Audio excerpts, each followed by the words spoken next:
Bom dia, boa tarde, pessoal. Vamos lá para a nossa aula da Meta 21. Vamos começar lá com América Anglo-Saxônica, Estados Unidos, na página 408. Então, nós temos os Estados Unidos se apresentando como o maior PIB do mundo, maior economia, maior potência econômica mundial, possui um vasto campo de recursos minerais no seu território, possui uma agropecuária desenvolvida tanto na questão de agricultura como também na produção de animais agrícola e pecuária, possui um comércio e serviços desenvolvidos, parque industrial de alta tecnologia e possui abertura comercial, uma vantagem aí, né, com os portos tanto na costa leste para o Atlântico como para a costa oeste no Oceano Pacífico. Então, a indústria estadunidense.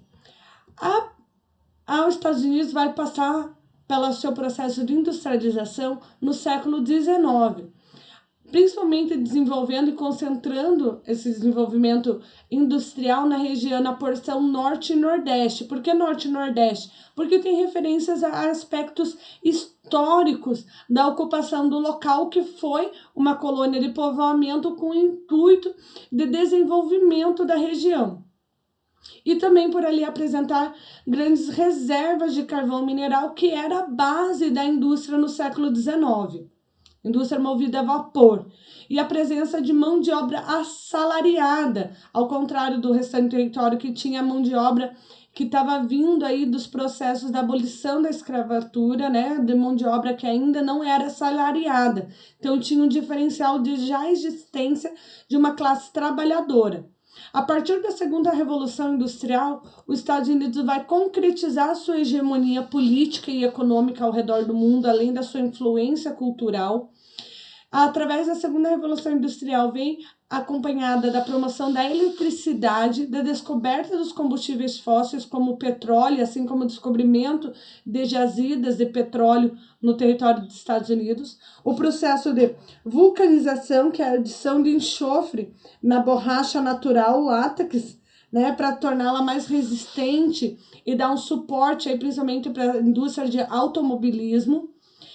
Vai passar por uma reorganização dos processos produtivos dentro do território norte-americano, e essa produção ela vai se concentrar em sistemas de cinturões de produção chamado de belts.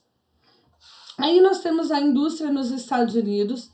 Então, quais são os belts da região?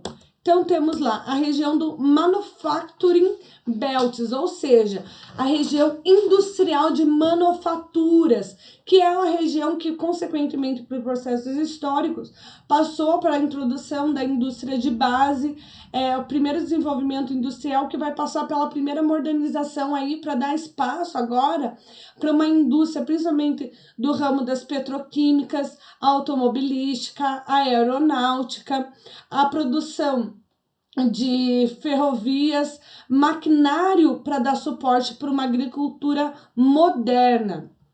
Nós temos a região dos Sun Belts, que vai pegar ali a região da Flórida e do Texas, principalmente com a produção dos grãos e agricultura em geral. E temos a região do Vale do Silício, onde nós temos o desenvolvimento das principais empresas de tecnologias, aí Apple, Microsoft, e também temos as indústrias do ramo da cinematografia, ou seja, onde fica Hollywood.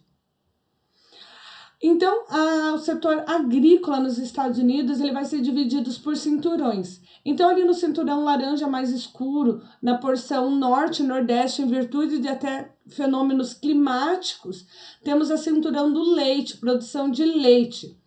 Nós temos a região do cinturão do algodão, pegando ali uma parte da Flórida e do Texas, produção de subtropicais, principalmente na região da Flórida, onde o clima é mais quente, mais próximo à região tropical. Em verde claro, a criação de gado e animais de forma extensiva. Ali na região da Califórnia, no verde mais escuro, nós temos a agricultura de irrigação. Em azul claro, o cinturão do milho, também conhecido como Corn Belts, tá? E a região em vermelho, que é o cinturão do trigo. Extrativismo mineral nos Estados Unidos. Extrativismo mineral, vocês podem perceber aí pelo mapa, é que ele é bem diversificado. Em verde, nós temos as reservas de petróleo, e observe que próximas reservas de petróleo existem refinarias. Em vermelho, o gás natural, que se acumula em volta aí, né, das fissuras das bacias sedimentares da produção do petróleo. E ali tracejado em amarelo as reservas de carvão mineral, além da produção de energia nuclear, né, onde é retirado urânio, que vai ser feita a ficção dessa fusão de urânio para dar suporte à produção de energia nuclear concentrada principalmente na região central ali dos Estados Unidos.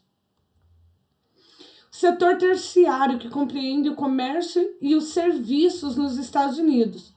Os Estados Unidos, além de ter um desenvolvimento interno do mercado estratégico de comércio e serviços, ainda subsidia polos financeiros importantes para a economia mundial, como a Bolsa de Nova York, a de São Francisco, Chicago, Houston, Filadélfia, Los Angeles e Wall Street, que é a rua, né, da fama e dos dólares, onde o dinheiro rola em Nova York.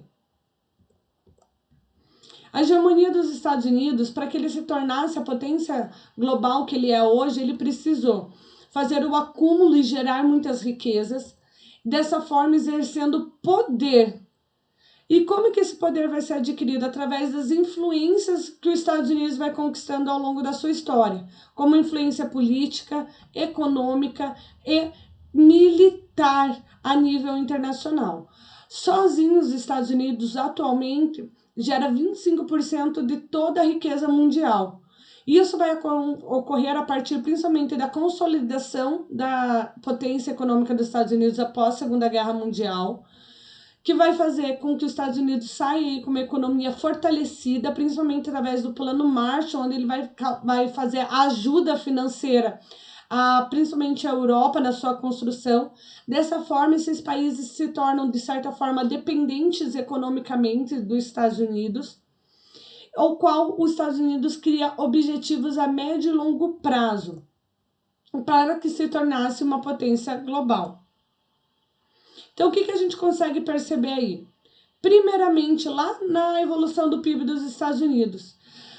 No período logo pós Segunda Guerra Mundial, quando os Estados Unidos emprega esses objetivos a longo prazo, nós temos uma economia crescente aí de um PIB pouca coisa acima de 0 bilhões de dólares, né?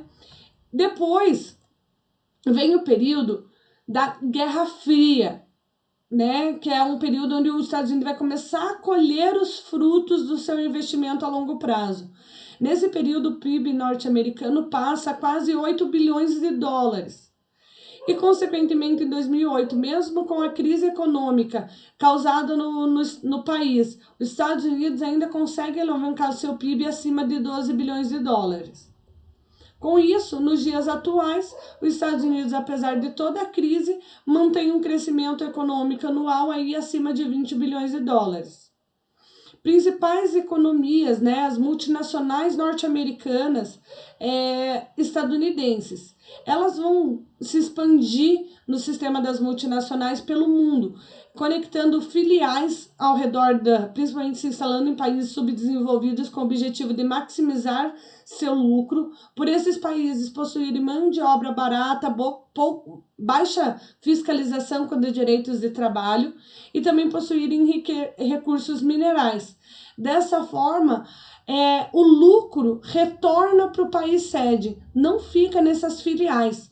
Né? Então, é uma grande estratégia aí das transnacionais e multinacionais norte-americanas. Para finalizar a aula de hoje, vocês devem realizar as atividades no caderno da página 416 e 417, Cidadania no Dia a Dia, questão A e B, e na apostila, as páginas 418 e 419, exercícios do 1 ao 6. Ok, pessoal?